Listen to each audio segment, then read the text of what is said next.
자, 교과서 558페이지 맨 아래쪽에 적중 판례.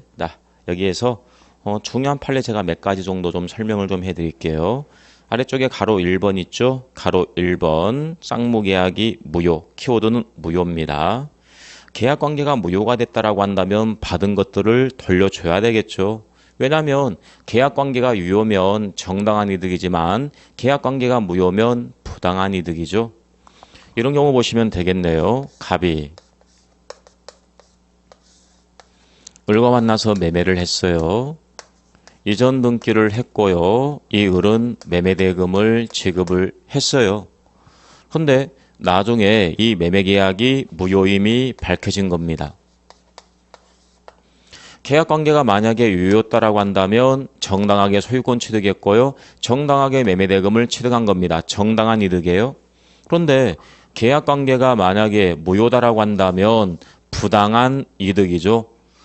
돌려줘야 될 거 아니에요. 따라서 이 갑은 을에게 대금을 돌려줘야 될 의무가 있고요. 이 을은 갑에 대해서 이 등기 있잖아요. 이 등기를 말소를 해줘야 되겠죠. 이게 바로 서로 부당 이득 반환 의무다라고 합니다. 다시 말씀드립니다. 계약관계가 무효가 됐을 때 받은 것을 돌려줘야 된다. 이 을은 등기를 돌려줘야 될 것이고 갑은 돈을 돌려줘야 되겠죠. 이것을 부당 이득 반환 의무가 있다라고 하는데 당연히 같이 이행하는 게 공평하겠죠. 그래서 부당이득 반환 의무는 서로 무슨 관계 있어요? 동생 관계 있다라는 게 판례가 되겠네요. 다음 페이지예요. 559페이지입니다. 559페이지 보니까 맨 위쪽에 가로 2번에 부가가치세를 매수한 사람이 부담하기로 했다라고 했는데 둘이 만나 매매계약을 체결했어요. 자, 매도한 사람은 당연히 소유권을 이전해 줘야 될 거고요. 자, 매수한 사람은 당연히 대금을 지급해 줘야 될 의무가 있잖아요. 서로 간에 당연히 동생관계에 있다라고 우리가 공부를 했고요. 그런데 이 둘이 만나서 매매계약을 체결하면서 특약을 했습니다. 매매계약을 체결하면서 어떤 특약을 체결했냐면 이 매수한 사람이 부가가치세를 납부하기로 합의를 봤어요. 자, 이 경우 이 특약은 유효이기 때문에 이 매수한 사람 있죠? 이 매수한 사람이 부가가치세를 납부를 해줘야 될 의무가 생기는 겁니다. 그렇다면 여기서 이제 문제가 되는 부분은 매수한 사람의 대금 지급 의무가 있고요. 부가가치세 납부 의무가 있는데 이 두 가지가 이 매도한 사람의 소유권 이전 의무하고 서로 동생관계에 있다라는 것, 이게 판례가 되겠습니다. 주의하세요. 만약에 부가가치세를 매수한 사람이 납부하기로 약속을 했다라고 한다면 부가가치세 납부 의무도 함께 동생관계에 있다. 이게 판례가 되겠네요. 지금 그 내용이 가로 2번에 나와 있고요. 그 다음 아래쪽에 가로 5번, 가로 6번 같이 묶어서 보시면 되는데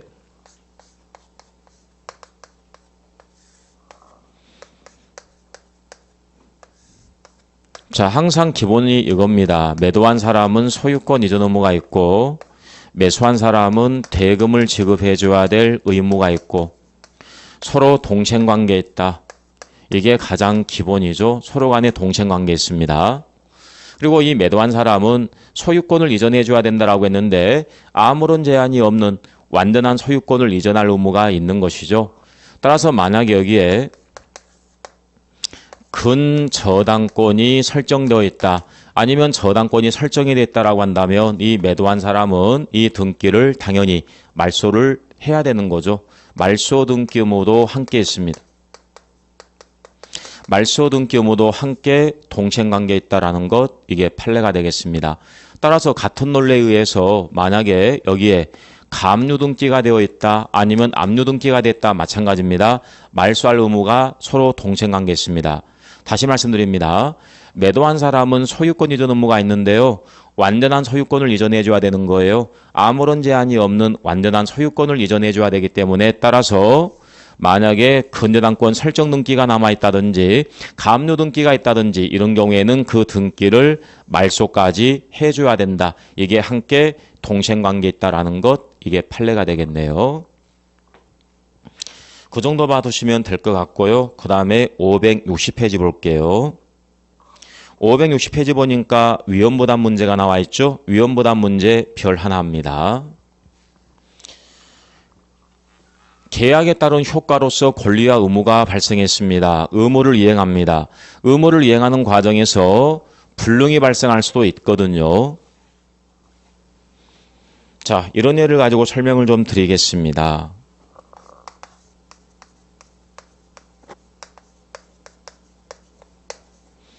자, 위험이라는 것은 불이익을 의미합니다. 불이익. 과연 계약에 따른 불이익이 발생했을 때 그 불이익을 매도한 사람이 부담할지 매수한 사람이 부담할지 과연 누가 부담할지 이게 문제가 된다는 것이죠. 위험부담에 대해서 538조에 규정이 되어 있는데요. 한번 그림을 그려볼게요.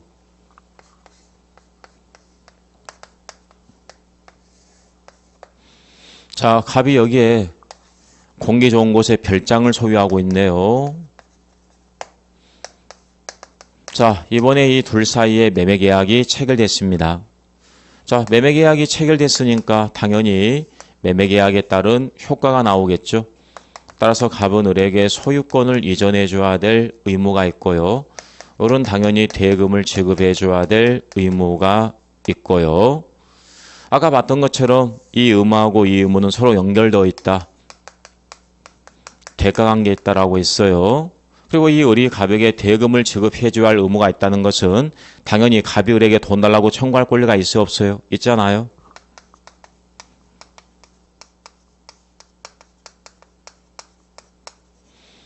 대금 지급 청구권이 있다는 거죠. 즉 대가를 청구할 수 있다는 겁니다. 일반적으로 계약을 체결하게 되면 이 매도한 사람을 채무자라고 했잖아요. 그 다음에 매수한 사람을 채권자라고 했어요. 왜냐하면 이 매매계약 있죠? 이 매매계약의 목적물은 이 별장이었잖아요. 이게 중심이 되는 겁니다. 따라서 파는 사람이 소유권 넘겨줘야 될 의무 채무가 있으니까 채무자가 되는 것이고요. 사는 사람은 넘겨달라고 요구할 권리가 있으니까 채권자가 되는 것이죠. 그런데 문제가 발생했습니다. 계약을 체결한 이후에 이 집이 전소가 된 거예요. 왜 전소가 됐냐면 A가 등장합니다. 이 A는 어떤 사람이냐면 상습 방화범이에요. 가끔 뉴스에 나오지만 이 방화범 A가 이 별장에 불을 내버린 거죠. 방화를 했습니다. 그래서 이 집이 불타버린 거죠. 그렇다면 이 집이 불탔을 경우에 몇 가지 문제가 발생할 수가 있습니다. 첫 번째, 과연 채무자가 부담하고 있었던 이 소유권 이전 의무 있잖아요. 이 소유권 이전 의무가 여전히 존재하고 있는지 아니면 소멸될지 이게 문제가 될 거고요. 그럼 이것과 연결되어 있는 이 의뢰 의무 있잖아요. 이게 여전히 존재할지 소멸될지 이게 문제가 된다는 거예요. 잘 봐보세요. 채무자 갑에게 잘못이 있어요? 잘못이 없어요? 잘못이 없잖아요. 채무자 갑에게 잘못이 없기 때문에 채무자가 부담하고 있었던 소유권 이전 의무는 여전히 존재한다? 소멸된다? 소멸돼야 되겠죠? 면제를 해줍니다. 자, 그렇다면 이것과 연결되어 있던 이 의뢰 의무 있잖아요. 이 의뢰 의무가 같이 소멸이 될지 아니면 소멸되지 않고 여전히 남아있는지 이게 문제가 된다는 거죠. 경우수는 딱 두 가지밖에 없는 겁니다. 소멸할 수도 있고요. 소멸 안 할 수도 있습니다. 자, 그러면 만약에 대금 지급 의무가 소멸된다. 더 이상 이 을은 갑에게 돈 줄 필요가 없다. 그 말은 갑이 을에게 돈 달라고 청구할 수 있어요? 없어요? 없게 된다는 거죠. 대가를 청구할 수 없다는 거죠. 그 다음 두 번째, 만약에 소멸 안 한다. 여전히 대금 지급 의무가 남아있다라고 한다면 갑은 을에게 돈 달라고 청구할 수 있어요? 없어요? 있잖아요. 대가를 청구할 수 있다는 거죠. 경우수는 1번 아니면 2번 두 가지밖에 없는 겁니다. 그렇다면 1번하고 2번 전부 다 우리 법에 규정이 되어 있는데요. 이게 537조에 규정이 되어 있고 이게 538조에 규정이 되어 있습니다. 그렇다면 우리나라는 원칙적으로 갑이 을에게 대가를 청구할 수가 없을까요? 아니면 대가를 청구할 수가 있을까요? 여러분 가끔 이런 경우 많이 나오잖아요. 우리 뉴스에도 나옵니다. 집이 불나버린 거죠. 계약이 이미 체결됐는데 집이 불나버린